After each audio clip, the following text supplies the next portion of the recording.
Buckingham Palace, 9:42 a.m.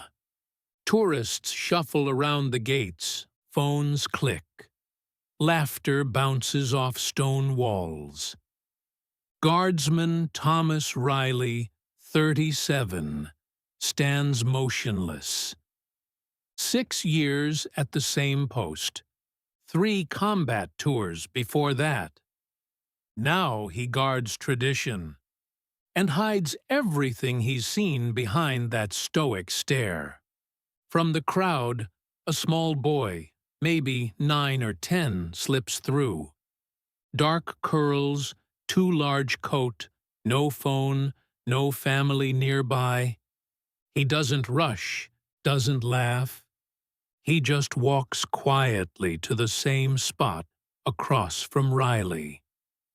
And kneels. From his pocket, he pulls out a tiny plastic soldier, places it gently on the stone ledge in front of the fence, then stands, backs away, and stares at Riley, not smiling, not crying, just watching. Then he leaves. The crowd churns, but Riley's eyes, barely moving, track the boy's exit. He notes the time, Kale 9:58. The plastic soldier remains. No one touches it. Riley doesn't blink. But inside, something tugs. That evening, Riley sits at his locker. Another guard, Mitchell, laughs. "You get more weirdos than the rest of us, mate." Riley doesn't answer. He's replaying the image. Boy, toy soldier, that stare. It wasn't tourist curiosity. It was personal. Same time, same spot, same boy. This time, he leaves a folded napkin. On it, a scribbled drawing of 2 stick figures. One taller, holding a rifle. The other, smaller, with wild curly hair. Riley sees it. Can't react. But he does. Remember, Iraq, 2011. Riley in uniform, hugging a fellow soldier outside a Humvee. The other man, dark hair, same jawline. "You make it home first," the man says. "Tell my boy I stood proud." Riley's eyes lower slightly, just for a second, toward the boy's drawing. Then he straightens. The boy stays longer this time, then walks away, looking over his shoulder once. The wind blows the drawing off the ledge. Riley doesn't move, but every nerve in his body wants to catch it. A quiet connection has begun. A soldier stands still. A boy keeps returning, and neither of them has said a word. Day 4, Day 5, Day 6. The boy comes each time, always alone, always 9:55 to 10:05. Each day, a new item. A paper medal made from a soda can tab. A drawing of a helmet. A candy wrapped in blue ribbon.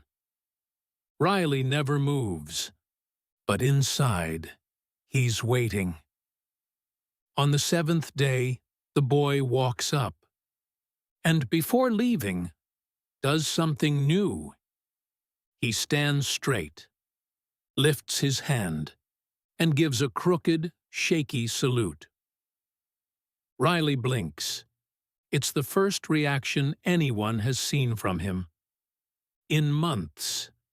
Military base, 2011. The same dark-haired soldier, Ethan Marsh, Riley's best friend, showing him a photo of his baby boy. His name's Aiden. He saluted me once with a toothbrush. They laugh.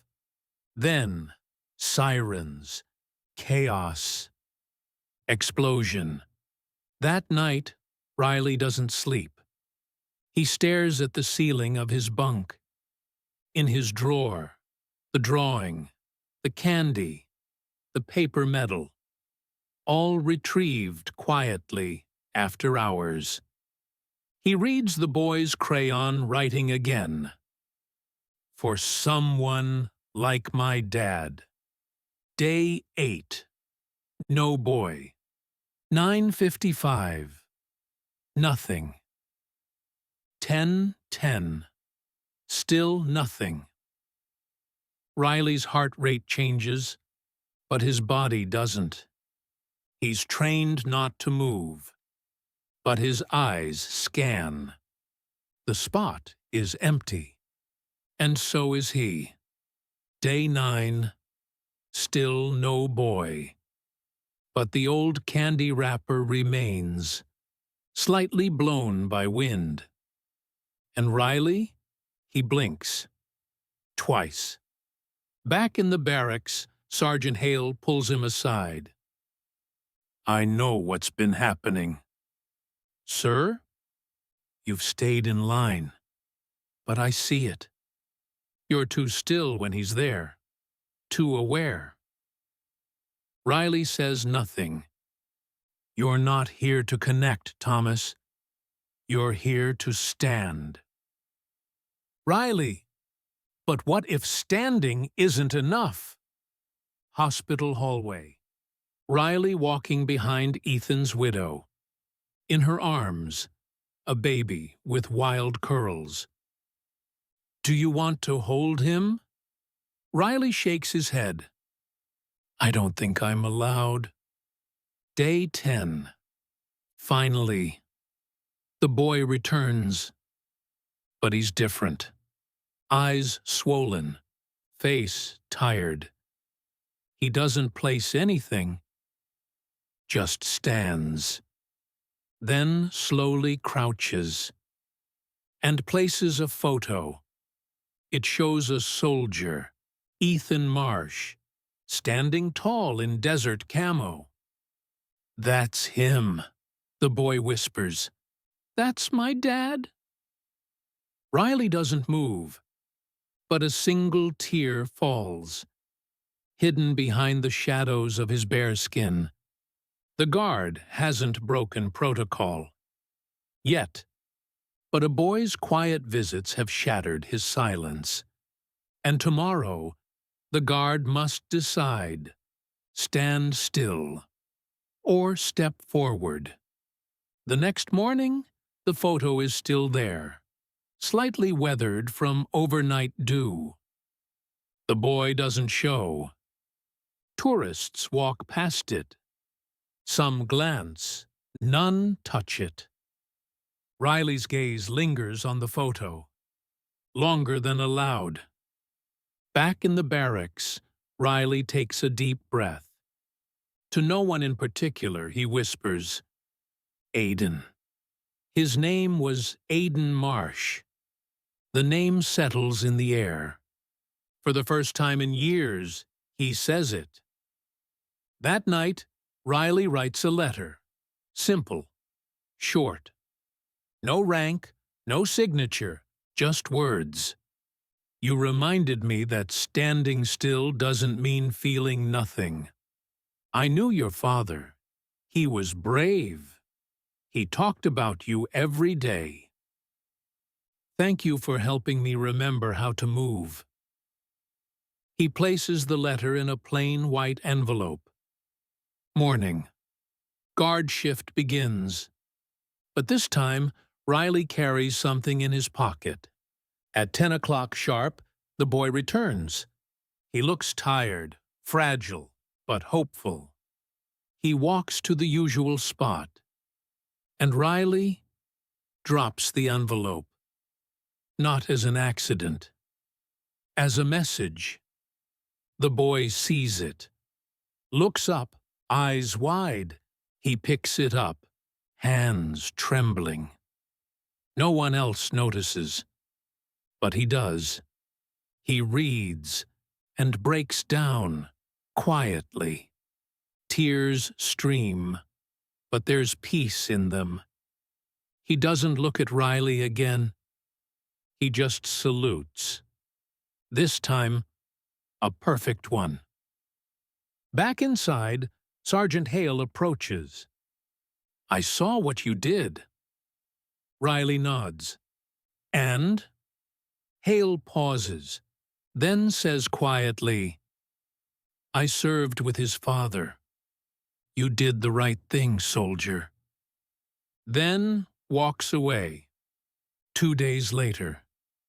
No boy, but a woman arrives. Early 30s, dark curls, familiar eyes. She walks to the same spot, carries a small box.